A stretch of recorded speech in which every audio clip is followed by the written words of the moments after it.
ప్రయత్నం ఆల్టర్నేటివ్ రెవెన్యూస్ని ఇంకా పెంచుకోవడం కోసం మరి ప్రయత్నం చేయాలని చెప్పారు. తప్పనిసరిగా మేము కూడా ఆలోచన చేస్తూ ఉన్నాం అధ్యక్ష.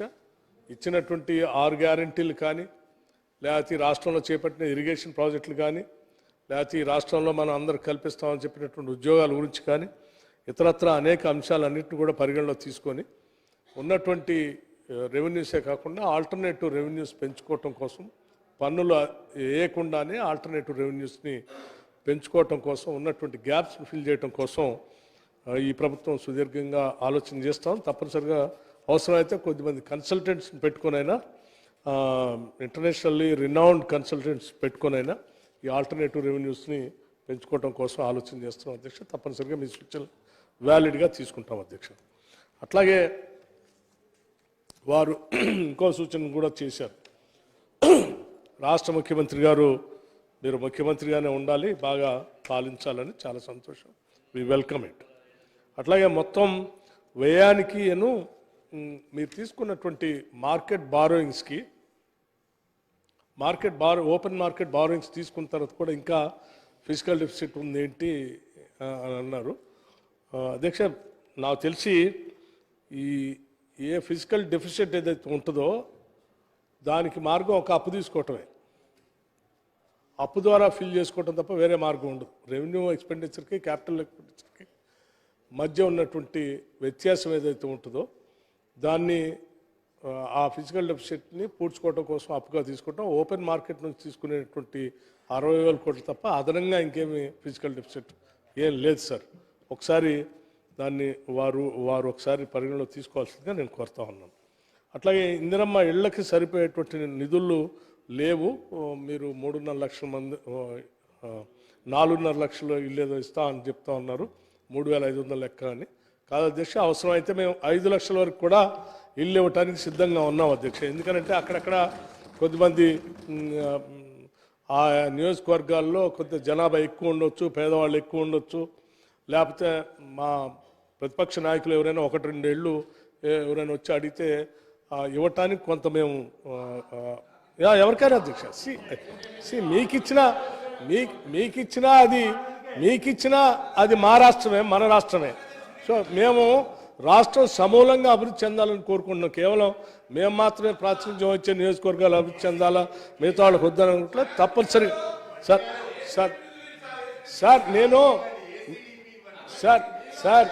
సార్ మీరు చెప్పిన వాటిని నేను పాజిటివ్గా తీసుకొని నేను సభ దృష్టికి తీసుకొని వస్తా ఉన్నాను అధ్యక్ష. తప్పనిసరిగా ఆ పని చేస్తాం. అట్లాగే దళిత బంధు గురించి కూడా చెప్పారు అధ్యక్ష. తప్పనిసరిగా మీరు చెప్పినటువంటి సూచన డెఫినెట్గా నేను కూడా డిప్యూటీ సీఎంగా ఉన్నాను, ఫైనాన్స్ మినిస్టర్గా ఉన్నాను. దళిత బంధు గురించి డెఫినెట్గా అడుగుతారని నాకు కూడా ఉంది, చేయాలనే తపన కూడా నాకు ఉంది, మా ప్రభుత్వానికి కూడా ఉంది అధ్యక్ష. కాంగ్రెస్ పార్టీకి మరీ ముఖ్యంగా ఉంది. అందుకే డాక్టర్ బాబాసాహెబ్ అంబేద్కర్ అభయహస్తం అని చెప్పి చేవెళ్ళ దగ్గర ప్రకటన కూడా చేసింది అధ్యక్ష. కాకపోతే గత సంవత్సరం బడ్జెట్లో 17,700 కోట్లు కేటాయించి ₹1 కూడా ఖర్చు పెట్టకుండా పెట్టలేదు. నేను లెక్కలు ఇస్తాను మీకు, ఇస్తాను, పెట్టలేదు. అలా దాన్ని వదిలేస్తేనే ఇగో దీంట్లో ఇప్పుడు మనం సప్లిమెంటరీ ఎస్టిమేట్స్ 2023-24 ఎక్స్పెండిచర్ని పెట్టుకున్నాం కదా. దాంట్లో కూడా మనం ఈ దళిత బంధు సంబంధించి 16,945 కోట్లు అటే పోయినాయి. సో 17,700 కోట్లలో ₹1 కూడా మీరు నిధులు రిలీజ్ చేయలే. నేను అదే చెప్తాను, కమింగ్ దేర్ ఓన్లీ. అయినా కానీ ఒక్క నిమిషం, అయినా కానీ మేము దాని మీద సమగ్రమైనటువంటి విధి విధానాల కోసం రూపకల్పన చేసే కార్యక్రమంలో ఉన్నాం. అది మెయిన్ బడ్జెట్కి వచ్చేటప్పటికల్లా దానికి సంపూర్ణమైన రూపకల్పన ఇస్తాం. అందుకోసమే దాన్ని హెడ్ ఖాళీ చేయకుండా హెడ్ పెట్టాం. దానికి ఒక 1000 కోట్లు దీంట్లో కూడా కేటాయించాం. ఈ ఓటాన్ అకౌంట్ బడ్జెట్ 1000 కోట్లు కేటాయించాం సార్. ఉంది సార్, 1000 crores దీనికి లేదండి. నేను ఇస్తాను sir. I send it across with full details also. 1000 crores దాన్ని కేటాయించి పెట్టాం. తప్పనిసరిగా మేము ఈ రాష్ట్రము దళితులకి, గిరిజనులకి, వెనుకబడినటువంటి వర్గాలకి, మైనారిటీలకి అత్యధిక ప్రాధాన్యత ఇస్తుందనేది చెప్పడానికి నాకు ఎటువంటి సందేహం లేదు అధ్యక్ష. సార్ నేను I send across to you sir. అట్లాగే ఈ రాష్ట్రము సామాజిక తెలంగాణ పరంగా నిర్మాణం చేయటానికి సంపూర్ణమైనటువంటి ఆలోచన నమ్మకంతో ముందుకు పోతూ ఉంది. మా అందరి లక్ష్యం కూడా అదే అధ్యక్ష, తప్పనిసరిగా చేస్తాం. మీరు కోరిన దాని ప్రకారం సాధ్యమైనంత వరకు మీరు చెప్పిన సూచనల్ని కోరికలను కూడా మన్నించడానికి సిద్ధంగా ఉన్నామని ఈ సందర్భంగా మీకు మనవి చేస్తా ఉన్నాను అధ్యక్ష. అట్లాగే 18% రిజర్వేషన్ సంబంధించి కూడా అధ్యక్ష, ఇది తప్పనిసరిగా వీ విల్ ఎగ్జామిన్ ఇట్, డెఫినెట్గా వీ విల్ ఎగ్జామిన్ ఇట్. సాధ్యమైనంత త్వరలో అప్రాప్రియేట్ టైంలో దానిపైన కూడా నిర్ణయం చేస్తాం. అట్లాగే ఇప్పుడే కాదు అధ్యక్ష, ఇక భవిష్యత్తులో కూడా కేవలం బడ్జెట్ మీద జనరల్ డిస్కషనే కాదు, ఎప్పుడైనా మీరు సూచనలు సలహాలు ఇస్తే ఈవెన్ అసెంబ్లీ లేనప్పుడు కూడా తప్పనిసరిగా అవి రాష్ట్ర ప్రయోజనాలకు ఉపయోగపడేటట్టుంటే తప్పనిసరిగా పరిగణన తీసుకొని సాధ్యమైనంత వరకు వాటిని ఇంప్లిమెంట్ చేయడం కోసం మేము ప్రయత్నం చేస్తామని వారు సభాపతి గారి ద్వారా మీకు తెలియజేస్తా ఉన్నాను అధ్యక్ష. అట్లాగే మిత్రులు అక్బరుద్దీన్ గారు, సార్ జాబ్ గ్యారంటీస్ గురించి ఆల్రెడీ నేను ఇందానే చెప్పాను సార్. జాబ్ క్యాలెండర్ గురించి కూడా అధ్యక్ష ఇప్పటికే పబ్లిక్ సర్వీస్ కమిషన్ని మేము కాన్స్టిట్యూట్ చేశాం, దానికి కావాల్సిన నిధులు కేటాయించాం, దానికి కావాల్సిన సిబ్బందిని ఏర్పాటు చేసుకునే క్రమంలో ఉన్నారు. తప్పనిసరిగా అన్ని శాఖల్లో ఉన్నటువంటి ఖాళీలకు సంబంధించిన సమాచారం అంతా వారికి ఇచ్చేసి కొద్ది రోజుల్లోనే, మీరేం ఇబ్బంది లేదు సార్, కొద్ది రోజుల్లోనే డెఫినెట్గా మేము ఇచ్చిన మాట ప్రకారం జాబ్ క్యాలెండర్ని డిక్లేర్ చేస్తాం. దాన్ని ప్రతి సంవత్సరం కూడా పాటిస్తామని కూడా ఈ సందర్భంగా మీ అందరికి నేను దృష్టికి తీసుకొని వస్తున్నాం అధ్యక్ష. ఇక అక్బరుద్దీన్ గారు కొన్ని విషయాలు చెప్పారు అధ్యక్ష. తప్పనిసరిగా వాటికి సంబంధించి 6 గ్యారంటీస్ సంబంధించి కొన్ని విషయాలు చెప్పారు. మేము ప్రస్తుతం ఓట్ ఆన్ అకౌంట్ సందర్భంగా మేము గ్రామ సభలు నిర్వహించాము అధ్యక్ష. గ్రామాలు కానీ ఇక్కడ డివిజన్ సభలు కానీ మాకు వచ్చినటువంటి అప్లికేషన్స్ ప్రకారం వాటన్నిటిని ఎలిజిబిలిటీ క్రైటీరియా ప్రకారం ఉన్నటువంటి ఆ అప్లికేషన్ అంచనాల మేరకు కొంత బడ్జెట్ని ఓట్ ఆన్ అకౌంట్ బడ్జెట్లో ప్రవేశపెట్టడం జరిగింది. పూర్తిగా ఇంకా ఆ వెరిఫికేషన్ మళ్ళీ తర్వాత డోర్ టు డోర్ కూడా మేము పంపిస్తూ ఉన్నాం. అవన్నీ పూర్తయిన తర్వాత తప్పనిసరిగా మెయిన్ బడ్జెట్ వచ్చేటప్పటికల్లా సంపూర్ణమైనటువంటి లెక్కలతో సహా సభ దృష్టికి తీసుకొని వస్తామని ఈ సందర్భంగా వారి దృష్టికి తీసుకొని వస్తూ ఉంటాం అధ్యక్ష. ఇంకోటి డాగ్ బైట్ గురించి చెప్పారు అధ్యక్ష. తప్పనిసరిగా dog bites is a serious problem.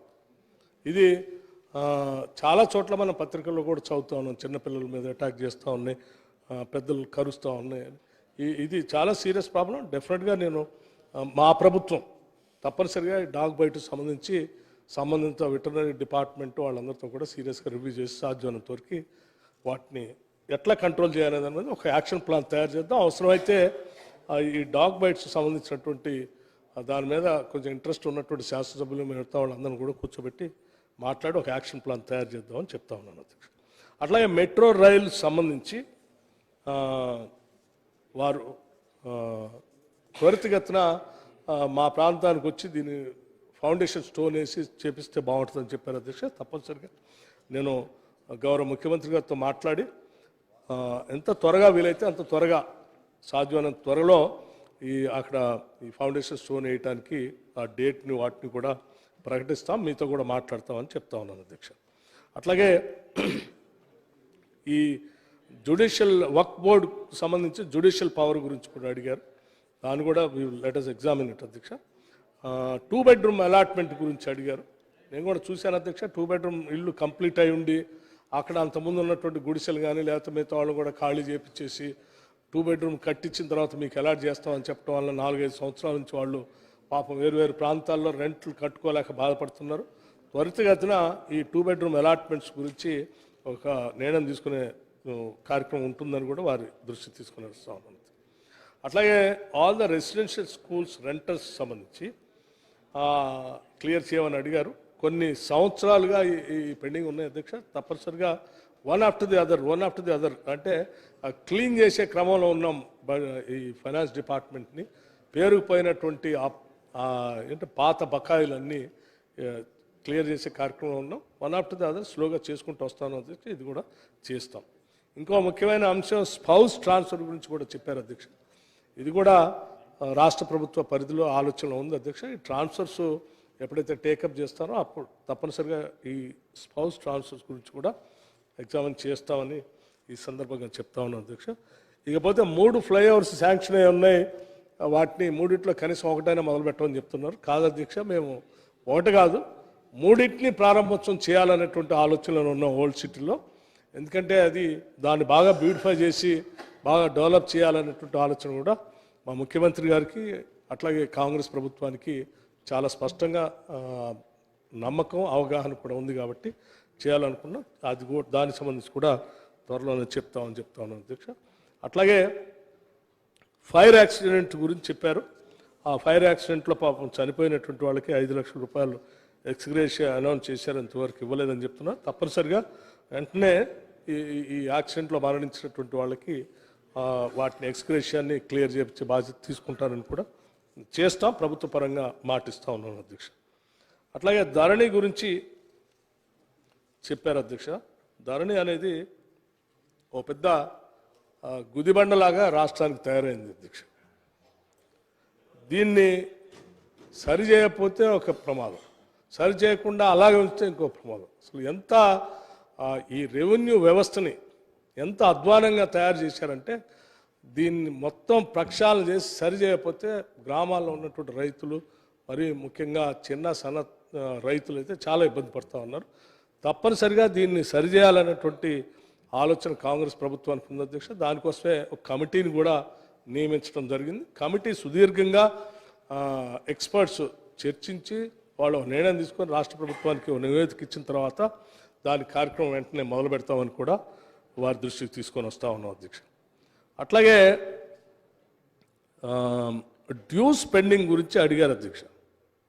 Scholarships గురించి, కళాశాలల గురించి. ఇది నిజంగా మేము ఆనాడు ఉమ్మడి రాష్ట్రంలో కాంగ్రెస్ ప్రభుత్వం ఫీజు రియంబర్స్మెంట్ పేరు మీద ఈ రాష్ట్రంలో ఉన్న బిడ్డలు చదువుకోవటానికి ప్రవేశపెట్టింది అధ్యక్ష. 2018-19 నుంచి అలా డ్యూస్ పేర్కొని పోయి ఉన్నాయంటే ఒకసారి ఆలోచన చేయండి. ధనిక రాష్ట్రం, దశాబ్ద కాలం లక్షల కోట్లు బడ్జెట్ ప్రవేశపెట్టిన రాష్ట్రం ఇది. అంత ధనిక రాష్ట్రం లక్షల కోట్లు ఎవ్రీ ఇయర్ బడ్జెట్ ప్రవేశపెట్టి అంతిమంగా చేసింది ఏంది? మైనార్టీ సంబంధించినటువంటి స్కాలర్షిప్స్, ఎస్సీ కార్పొరేషన్ సంబంధించినటువంటి లోన్లు, లేకపోతే అక్కడ fees reimbursement, SC ST BC పేద వర్గాల కోసం ఇచ్చినటువంటి ఫీజు రియంబర్స్మెంట్లు 2018-19 నుంచి పెండింగ్ పెడితే ఎడుపోవాలి అధ్యక్ష విద్యార్థులు. నిజమే వాళ్ళకి చదువు పూర్తయి కోర్సు పూర్తి అయితే కూడా సర్టిఫికెట్లు ఇవ్వకపోవటం వలన వాళ్ళు పై చదువులు పోవటానికో ఉద్యోగానికి పోవటానికో పనికి రాకుండా అయిపోయింది ఆ చదువు. కళాశాల పోతేనే వాళ్ళు సర్టిఫికేట్ ఏడా పోదాం అంటే ఇంటర్వ్యూకి రాని. అది ఈ రాష్ట్ర విద్యార్థుల పరిస్థితి.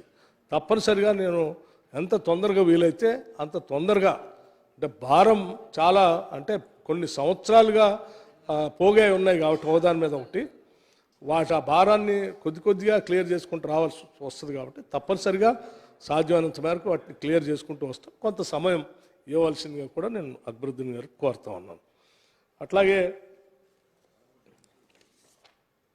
సాధ్యమైనంత వరకు అక్బరుద్దీన్ గారు చెప్పినవన్నీ ఇంకోటి కూడా, బజార్ గట్ బాధితులు అదే కదండి చెప్పింది, ఓవర్సీస్ స్కాలర్షిప్స్ సంబంధించి ప్రయారిటీ మీద విడుదల చేయటం.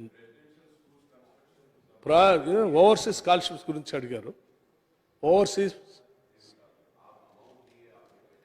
రెసిడెన్షియల్ స్కూల్స్,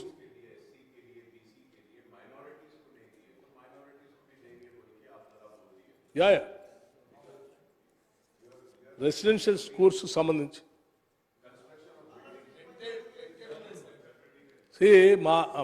మా ప్రభుత్వం ఎడ్యుకేషన్కి టాప్ ప్రయారిటీ ఇస్తూ ఉంది అధ్యక్ష.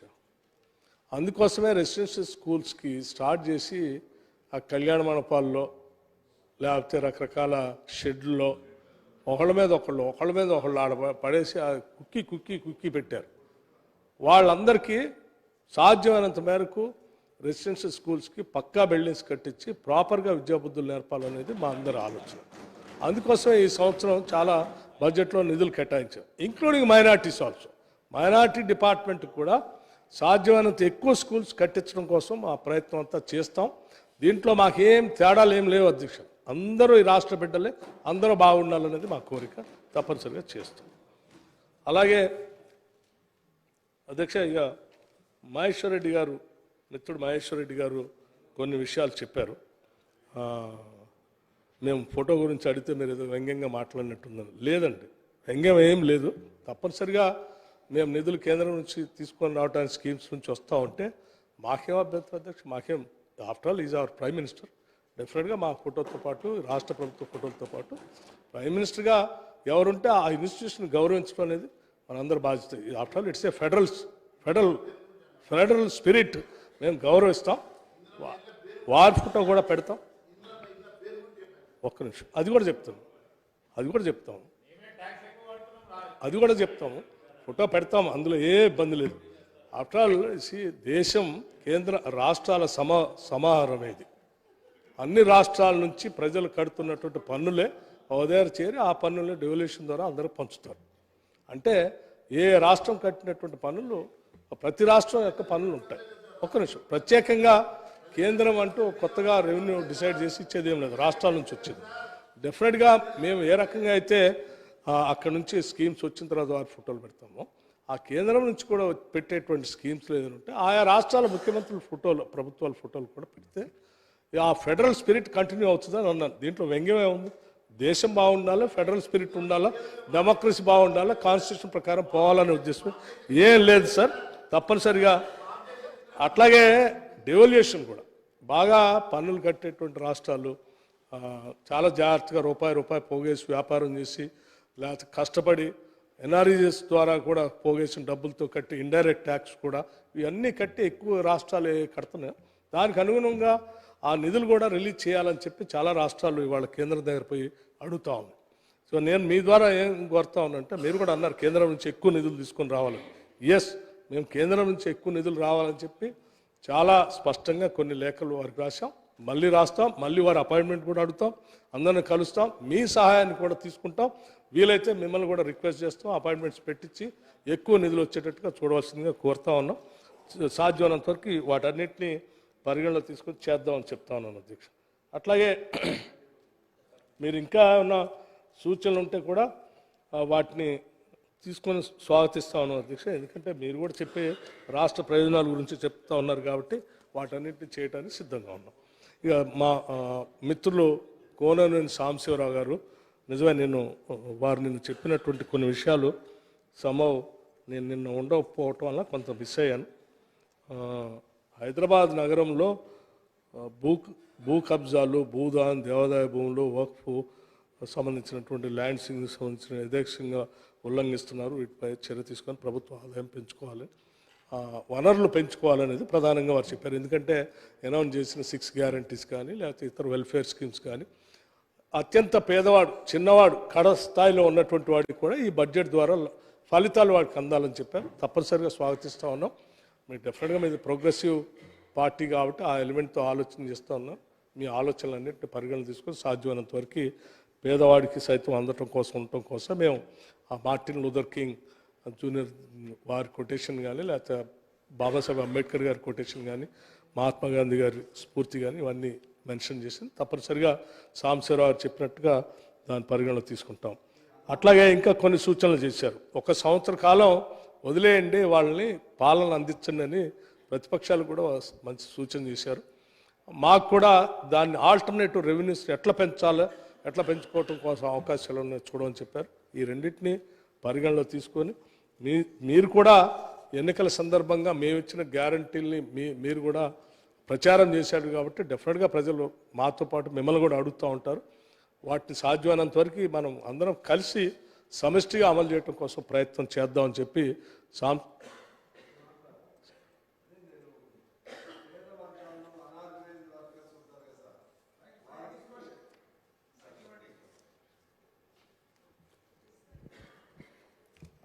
ఈ ప్రధానమైనటువంటి అంశం